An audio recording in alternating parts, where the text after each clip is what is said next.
Contradiction, the all-video murder mystery adventure, or Contradiction Spot the Liar, or just Contradiction, is the greatest Murder, She Wrote extended universe fanfiction ever written.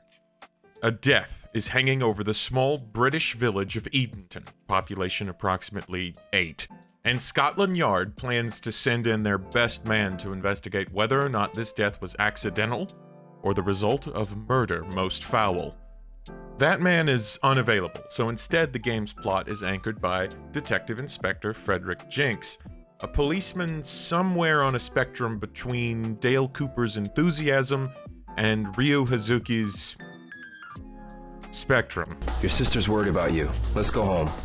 Jinx is just the one night to determine whether or not there's more to this case than meets the eye, but the eclectic residents of this hamlet won't make his job an easy one.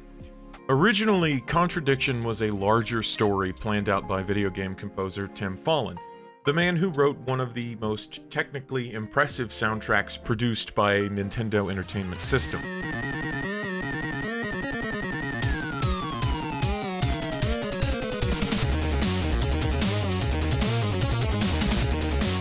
The game we can play is the scaled-down reality made capable through the power of crowdfunding. Sourcing an incredible £4,000 sterling, which is an awful lot of sterling, I think, Contradiction was brought to life as a full-motion mystery game in the vein of Night Trap or the Pandora Directive. Full-motion video is a funhouse mirror, showing us a familiar but slightly warped reflection of our own reality. The rules there are a little different. People are a little stranger. Things don't quite work how you'd expect them to. Most of the time, these differences are innocuous, but sometimes they jump just far enough to be absurd.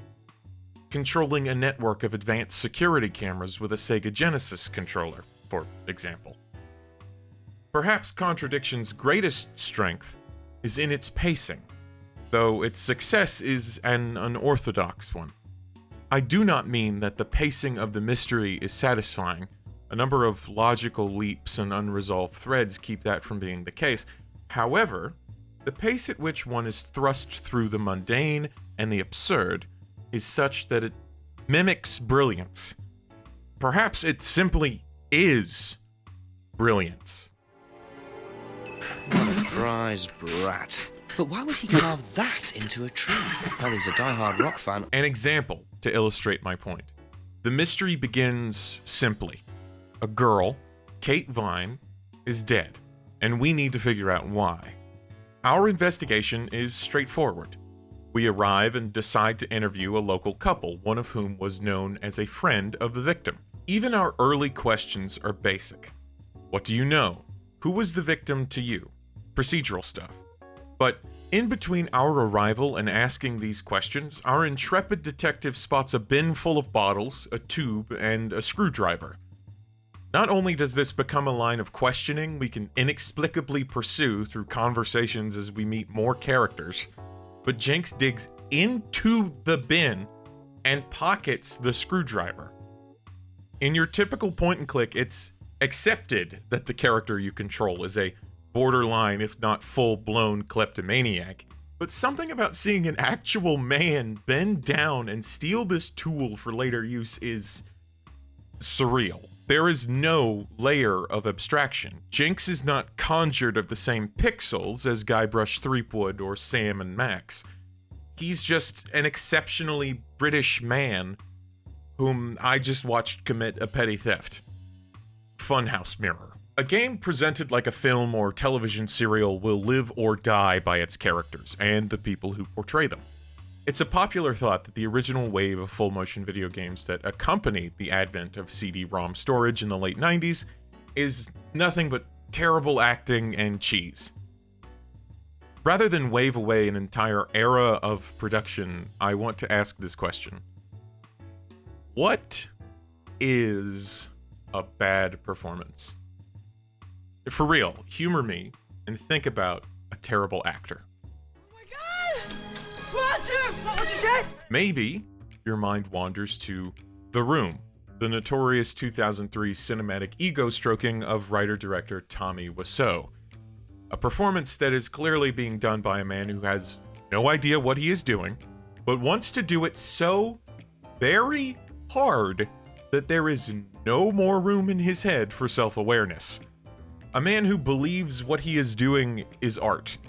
Work that is so universally recognized as subpar that Vox literally called it part of the worst movie ever. But do you know what else Tommy Wiseau's work has done? Inspired song. How many of us can say that?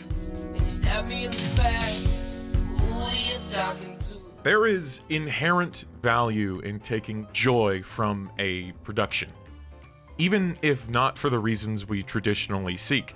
A movie that makes me happy because it is terrible is infinitely better than a well-made one that is lost in a miasma of samey-looking blockbusters flitting out of my mind within hours of viewing. What I am saying is that I can quote The Room at you, but I can't tell you a single line of dialogue that happened in the big superhero movie I saw in a theater the same year I saw The Room, which was Guardians of the Galaxy Volume 2, a movie that made over $800 million and was nominated for a fucking Oscar. All that buildup probably has you thinking, oh wow, the acting in Contradiction must be terrible. Not the case. It is, however, extremely weird. Do you know anyone who is interested in or involved with devil worship?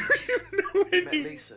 Which Lisa are Do you you talking know about? anyone in devil worship? Mad Lisa. During my playthrough, some delivery was so stiff that I hypothesized actors were shot separately for conversational scenes, and then smashed together in shot-reverse shot.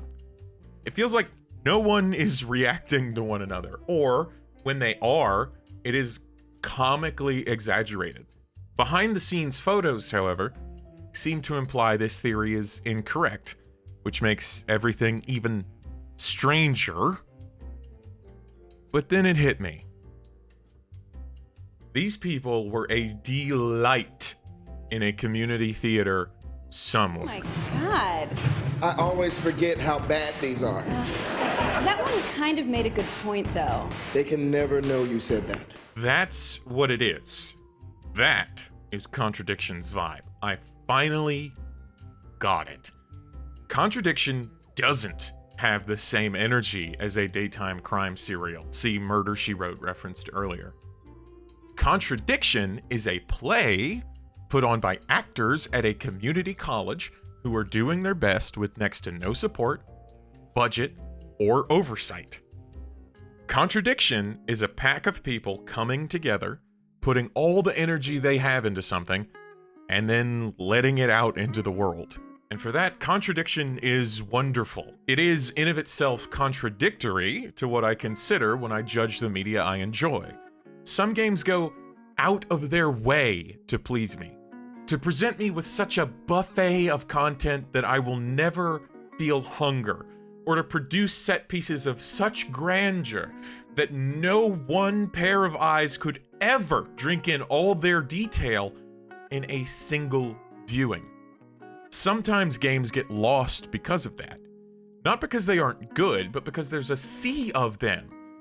A person with access to a single console, or even a reasonable computer, can have near instant access to more games than I will play in my entire lifetime. Add in additional considerations for enthusiasts, such as libraries of emulated games or access to marketplaces full of experiences not found elsewhere like itch, and you have more possible entertainment than can be feasibly consumed. It's an ocean, an ever-deepening trench in which all new games are cast in the hopes that enough people may see them before they are inevitably covered by the next wave of releases. Games that often try so hard to vie for my attention that they become comically flavorless. Contradiction, my friends, is nothing if not flavorful. From the way Jinx forces his hands into the local cult salute, to the fact that Ryan Rand has a drink in his hand every time you speak to him, like some kind of British trailer park boy. It isn't the most well-designed or expertly written game, but over the course of the 10 hours it took me to make it from beginning to end, I didn't regret playing it for a second.